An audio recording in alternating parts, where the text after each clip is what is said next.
Sky Carl here, once again with our new series, You Can Do It at Home.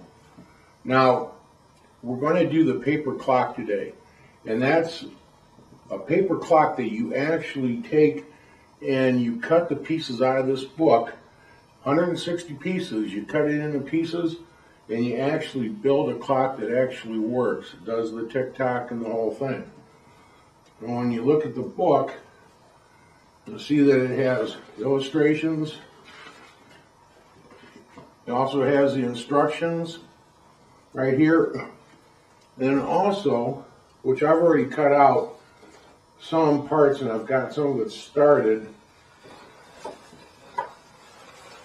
You take the pages out, what you do is you take the staples out and you actually have a piece of hard paper. This is like card paper. And you very carefully, use an X-Acto knife, using a metal straight edge, you cut these out precisely. Then you just follow the instructions, you put the pieces together as the book says. And this is how it starts to go together. Right now I've already started the frame, and these are pieces that I've put together, and I will eventually be gluing them. And I'm going to be showing you that as we do that. First, we have to build the frame. Once we build the frame, then we will start working on the drive or the mechanism with the gears, and we'll just continue on right to the end. Now, once the front and back have been assembled, then we take the supports that go in between them and put the two sides together. And we come up with a pretty strong structure here.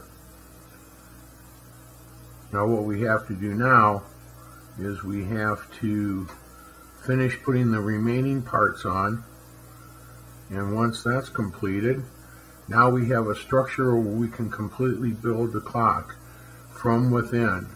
So as we start now on the mechanism part, we will be adding that first, and the first part of that will be what they call the great wheel, and that's actually the drive wheel.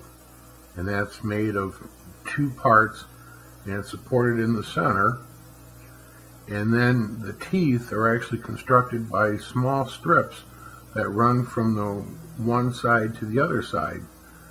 And by doing this, we come up with a really strong gear that will be able to take the pressures that the pulley assembly will put on it. Now that will be our next step. Once the great wheel is completed, then we are going to build a pulley that hooks to it, so we will have a way to wind the clock, and then once it's wound, then the weights will slowly drag it down, and that will be our energy that will turn the clock. And then the escapement on top in the pendulum will control the timing of that. So I look forward to seeing you next episode when we continue to build our paper wall clock right here on DIY at Home.